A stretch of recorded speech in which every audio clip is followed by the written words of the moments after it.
Hello and welcome to Talkative, a series where I analyse games I've recently done Let's Play on, giving my own thoughts and opinions while describing different aspects on them. This series will contain heavy spoilers, so viewer discretion is advised.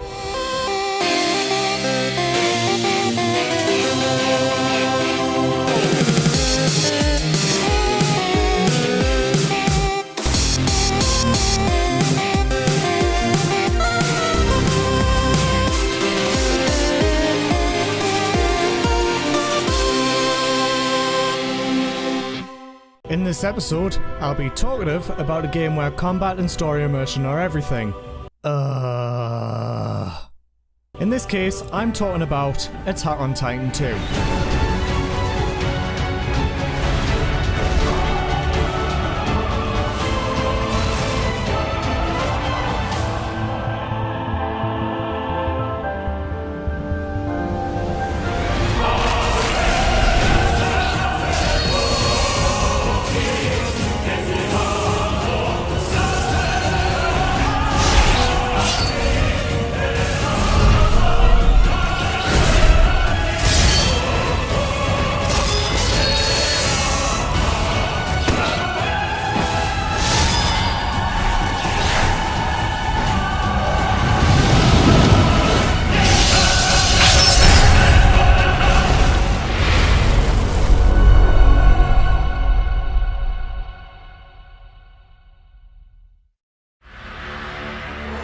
Attack on Titan 2 is an action hack-and-slash game by Koei Tecmo, who are known for the Dynasty Warriors series and spin-offs based on the gameplay from said series, such as Hyrule Warriors from The Legend of Zelda and Fire Emblem Warriors from, well, Fire Emblem. The game was released as a sequel from the same developers of the game, Attack on Titan Wings of Freedom, which garnered a popular following by the Attack on Titan fanbase. Attack on Titan 2 was released on March 15th, 2018 in Japan and March 20th of the same year in English-speaking territories on PlayStation 4, Xbox One, PlayStation Vita, Nintendo Switch and Steam. It should be noted that the Xbox One releases are only available in the US and Europe, while the PlayStation Vita release is exclusive to Japan. The story is quite derivative of Seasons 1 and 2 of the Attack on Titan anime, as it begins one peaceful day in the small town of Shiganshina in the outer territory of Wall Maria, one of the three colossal walls separating chunks of humanity from human-consuming giants dubbed Titans. But that peace would soon come to an end when a huge Titan kicks down the gate of Shiganshina, causing a panic. Titans started flooding into the small town, consuming any people that they had set their eyes on. Knowing this, the military calls for an emergency evacuation from the town and deems Wall Maria breached. During the evacuation, a small child trips among the crowd and is found by their parents, who pick them up and try to escape, but are interrupted as a huge rock is heading their way. To save their child's life, the father pushes them away and then crushed alongside the mother. When the child turned around to see where the rock had come from, they witnessed a cloud of dust as it clears to reveal a frightening Titan after busting down the inner gate. The Titan opens its jaw and releases a concentrated stream of fire as it ends its attack. Later on a boat to retreat to Wall Rose, the child noticed a young boy accompanied by a girl and another, screaming out that he will kill all the Titans, every last one, and will not rest until he does so. Moved by this and mourning for their parents' deaths, the child cried a tear and clutches it in their fist to show a strong sense of determination. Sound familiar, Attack on Titan fans? If you haven't noticed already, this character is portrayed in a point of view, so you're about to live through the story of the anime through your own character's eyes. Speaking of that, a few years later the child has grown quite a bit alongside others who have then joined the training corps to enact revenge on the Titans. The drill instructor calls upon the names and motives of each of the characters before moving on to the main character, who is referred to as our friend at multiple points in the game, which had been changed from our man before updates to the game. This initiates one of the features in the game, which is the custom avatar character. You can customize this character to your liking, naming, facial features and body structure, and even have them male or female, in which that may have been a possible reason why our man became our friend in the first place. So there is gender diversity. Yay! Anyway, after this, our friend is dropped into the world of the anime, and their motives are questioned, and this is when you first take control of your character chronologically in the story. You're given a choice. I obviously went for the Revenge on the Armored Titan option due to what is seen in the opening, but anyone else can choose otherwise. Then begins a training session, and that's when we get into the gameplay. The training mission acts as a tutorial, which is a nice way to incorporate teaching the basics without the jarring hand-holding throughout the game, because we're not babies. Well, I hope people under a certain age don't play this game because there's a lot of blood, death, and gore. The movement is what is to be expected in a game based on Attack on Titan, with control stick directing the player character and buttons doing other basic things such as jumping and firing the anchors, which uses the omnidirectional mobility gear, 3D maneuver gear.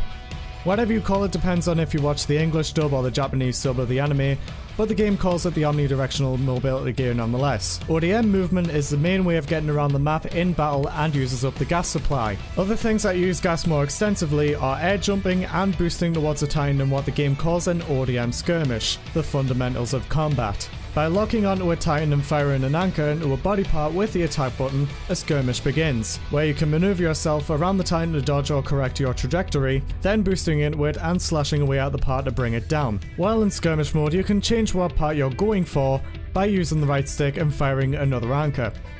A skirmish ends once a Titan is killed, or if the player disconnects from a Titan, or if the player uses the lock-on button again to go back into movement mode. This method of movement was a tiny bit difficult for me at first, as it was a control scheme I had not been used to, but it is pretty easy to get a handle on. Throughout the storyline, events from the anime take place, such as the fall of Trost, Eren being a Titan, the female Titan being Annie, and the betrayal of Reiner and Berthold. It is to be expected in the story mode of the game, as the events are adapted from the anime, but the player has a point of view of their own while other events are happening.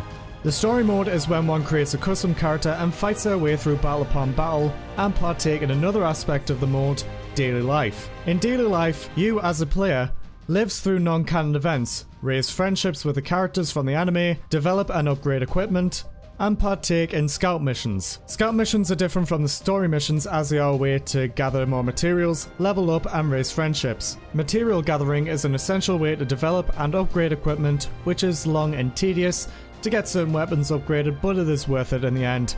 I remember just having an entire day grinding certain materials I needed to create and upgrade my weapons, and it was a long and grueling process. It was so much grinding that I clocked in over 400 hours of playtime within 2 months of playing the game. Aside from weapon development, the player can upgrade their weapons model, be it blades, ODM and scabbards, and the abilities for the player to get stronger and win battles easier.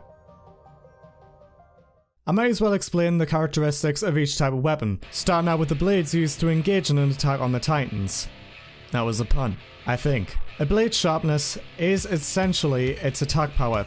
The blade length changes the timing for pressing the attack button when in combat. The higher the number, the earlier you can press the attack button, and the lower the number, the later you have to press the attack button. And the final one of the important aspects of the blades, their durability. This controls how many hits a blade can take before they break. Once they break, the player must switch out their blades with a fresh set. The ODM characteristics are as follows.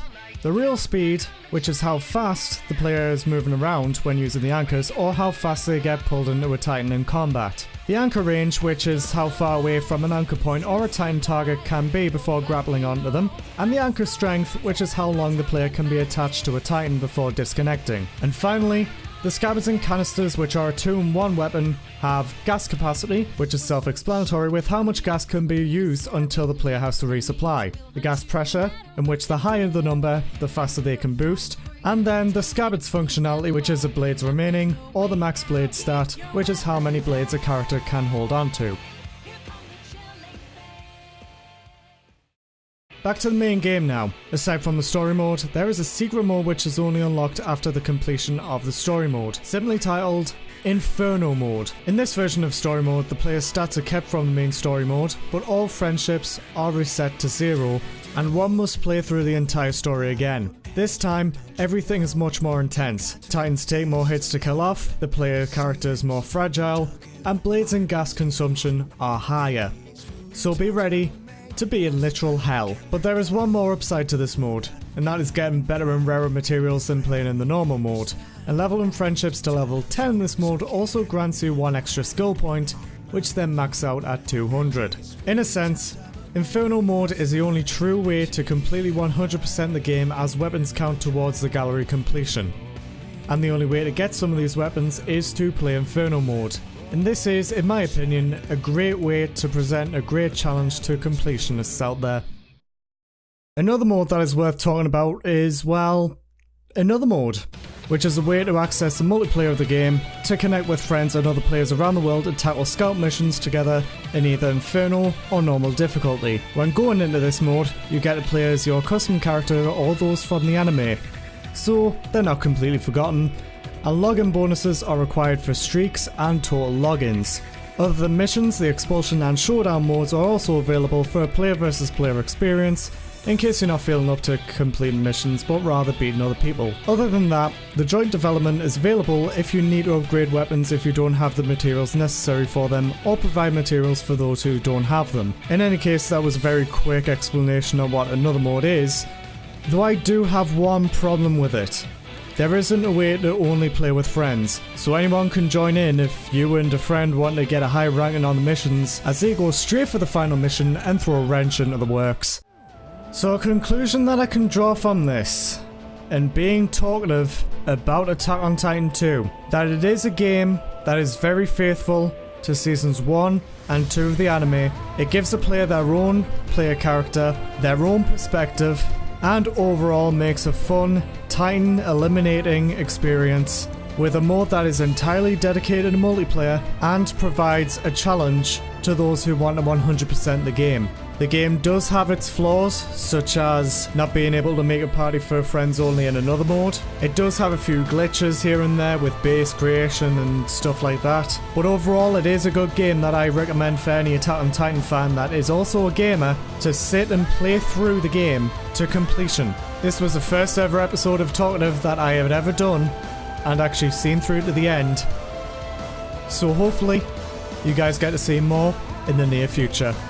If you enjoyed this video, leave a like, and if you want to see more of my content, subscribe to join the Moose today, and I will see you all for the next one.